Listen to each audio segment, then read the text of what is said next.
Present నేను మీ ముందున్న మాట్లాడుతున్న ఈ ప్లాన్ చెప్పిన నేను కూడా డైమండ్ డైరెక్టర్.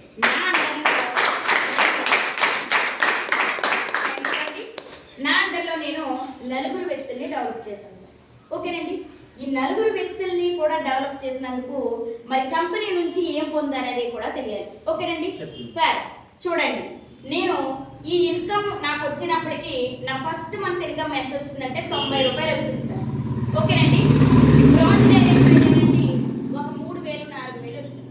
తర్వాత నేను కొంచెం ఒక్కొక్కరిని డెవలప్ చేసుకుంటూ వచ్చేసరికి చూడండి, ట్రావెల్ ఫండ్ ద్వారా థాయిలాండ్ వెళ్ళడం జరిగింది సార్. నాది ₹1 ఖర్చు లేకుండా 1,25,000 కంపెనీ నాకు ఖర్చు పెట్టింది సార్. నాది ₹1 ఖర్చు అవ్వలేదు తెలుసండి. థాయిలాండ్లో 5 రోజులు ఉన్నామండి సార్. 25 రకాల టిఫిన్లు అండి, తిన్నోళ్ళకి తిన్నంత. వాళ్ళు ఆమ్లెట్లు వేసి పెట్టారు, పచ్చి కూరగాయలు పెట్టారు, అన్నీ పెట్టారు. ఓకేనండి, మనం వేసి తింటమే, ఎవరు మనకి పెట్టరు, మనమే డైరెక్ట్ వెళ్ళి వేసి తింటాం. ఆ తెల్లోళ్ళు వచ్చేవారు, పెట్టేసేవారు, వెళ్ళిపోయేవారు. ఓకేనండి, తర్వాత తీసుకెళ్ళే రెస్టారెంట్కి మళ్ళీ తీసుకెళ్ళారు సార్. ఒక్కొక్క పూట ఒక్కొక్క 5 స్టార్ రెస్టారెంట్ ఉంటుంది చూసారండి, ఆ రెస్టారెంట్కి తిప్పారండి. మీకు ఒక 30 రకాల ఐటమ్స్ ఉన్నాయి సార్, తినాలి మన ఇష్టం. ఓకేనండి, 30 రకాల ఐటమ్స్ పెట్టారు. అలా 5 రోజులు తిప్పారండి. మంచి ప్లేసులు చూపించారండి. డైమండ్స్ ఎలా తయారవుతాయి, అసలు వాళ్ళు డైమండ్స్ తవ్వడానికి ఎలా కష్టపడతారు, లేదు అంటే వాళ్ళ రాజుల కాలంలో ఎలాంటి పరిపాలన చేశారు అంటే థాయిలాండ్ వాళ్ళ దేశం యొక్క వాళ్ళ ప్రత్యేకత అండి. ఓకేనండి, అలా ఇంచుమించు ఒక 8 ప్లేసులు తిప్పారండి మాకు. ఓకేనండి, అన్నీ చూపించారు సార్. ఇంటర్నేషనల్ ఫ్లైట్ అండి. అసలు నేను ఎప్పుడు కూడా అనుకోలేదండి నేను ఫ్లైట్ ఎక్కి ఫారెన్ కంట్రీ వెళ్తాను. ఎప్పుడైనా చూడండి, విమానం వస్తే మనం ఏం చేస్తాం సార్, ఎంత వయసు వాళ్ళైనా వయసుతో సంబంధం లేదు సార్, ఖచ్చితంగా పైకి చూస్తాం కోరుకుంటే. అవునా, ఒకవేళ బాగా సౌండ్ వచ్చింది అనుకోండి, బాగా కింద నుంచి వెళ్తున్నాడు.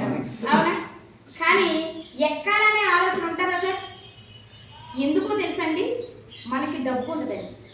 నిజంగా డబ్బు ఉంటే ఎక్కాలనే ఆలోచన వస్తుంది. అవునండి, అలాంటి ట్రావెల్ ఫండ్ ద్వారా నిజంగా మహానుభావుడు గౌతమ్ బాలి గారు అవకాశం నాకు ఇచ్చారు సార్. నెక్స్ట్ అండి, కార్ ఫండ్ ద్వారా కార్ తీసుకోవడం జరిగిందండి. స్విఫ్ట్ డిజైర్ కార్ తీసుకున్నాను. సో ఈ కార్ తీసుకున్నప్పుడు మా నాన్న చాలా సంతోషపడ్డారు సార్. మేము 3 అమ్మాయిలండి. మా తాతయ్య వాళ్ళకి అందరూ కూడా అబ్బాయిలు ఉన్నారు, మాకు ఒక్కరికే అబ్బాయిలు ఎవరు లేరండి, 3 కూడా అమ్మాయిలే. మమ్మల్ని చదివించేటప్పుడు మా బాబాయ్ వాళ్ళు, మా చిన్న తాతయ్య వాళ్ళు ఎందుకు పెళ్ళిళ్ళు చేసి పంపించేస్తే సరిపోద్ది కదా, ఎందుకు చదివిస్తున్నారని అన్నారండి. వాళ్ళు చదువుకుంటున్నారు కదా, చదివిస్తున్నారు అన్నారండి మా నాన్న. అంతే, మేము ఆగకుండా చదివాము. అది ఆయనకి నచ్చింది. ఓకే, చదువుతున్నారు కదా చదివించారు, అంతే తప్ప పర్టికులర్గా ఇది సాధిస్తారని ఏమీ చదివించలేదండి. ఇలా చదివే సమయంలో మా చెల్లి, నా తర్వాత అమ్మాయి జాబ్ వచ్చిందండి, గవర్నమెంట్ జాబ్ వచ్చింది, గవర్నమెంట్ నర్సు. ఆవిడ నెలకి 45,000 సంపాదిస్తారు. ఓకేనండి, మా ఇంకొక చెల్లి ఉందండి, ఆమె డిగ్రీ చేసింది కానీ ఏమీ అయితే చేయట్లేదు. నేనైతే ఈ వెస్టేజ్ని చూస్ చేసుకుని ఇందులోకి వచ్చేసాను.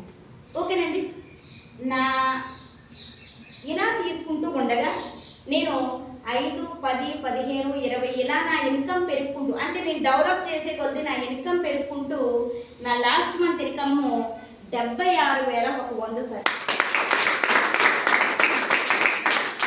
చూడండి సార్, నేను చదివింది డిగ్రీ అండి. నిజం చెప్పండి, ఇక్కడ మన ఏరియాలో కానీ లేదు అంటే అమలాపురం సరే అండి, ఇక్కడెక్కడైనా నెలకి 76,000 సంపాదిస్తారు. ఈ లాస్ట్ మంత్ ఇన్కమ్ 76 కదండి, ఆ ముందు మంత్ ఇన్కమ్ 73,000 సార్. ఆ ముందు మంత్ ఇన్కమ్ 70 ఎక్కువ వేయండి, ఆ ముందు మంత్ ఇన్కమ్ 58,000 అండి, ఆ ముందు మంత్ ఇన్కమ్ 51 అండి, ఆ ముందు మంత్ ఇన్కమ్ 48, ఆ ముందు మంత్ ఇన్కమ్ అయితే 43,000 సార్.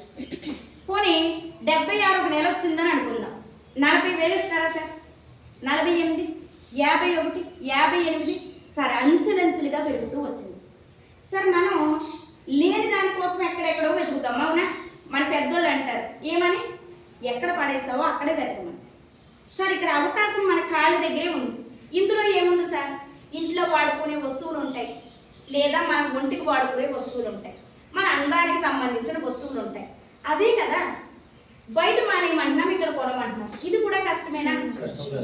మరి వెంటలు లేదండి అంటాం, వాళ్ళ కర్మ మనం ఏం చేయాలి? అవునండి. సరే, ఇక్కడ మనం ఒకటి బాగా ఆలోచించాలి. మనిషికి బద్ధకం ఎప్పుడైతే పెరిగిందో సుఖం అలవాటు అయిపోయింది. ఈరోజు బయట కంట్రీకి వెళ్తున్నారు, ఎవరైనా ఉన్నారు సార్ ఇక్కడ వెళ్ళిన వాళ్ళు? ఉన్నారా సార్? సార్ మీకు అక్కడ సక్రమంగా కూర్చోబెట్టి డబ్బు ఇచ్చారా? ఎందుకు ఇవ్వరండి? ఏ ఫారెన్ కంట్రీ కదా. సార్ వాళ్ళు ఒక్కొక్కసారి పడే కష్టాలు ఎలా ఉంటాయంటే, ఎందుకు భగవంతుడా చచ్చిపోతే బెటర్ అనిపిస్తుందండి. కానీ వాళ్ళకి బాధ్యత ఉంటుంది, ఏంటి? భార్య పిల్లలు, వాళ్ళ కోసమే కదా వెళ్ళారు.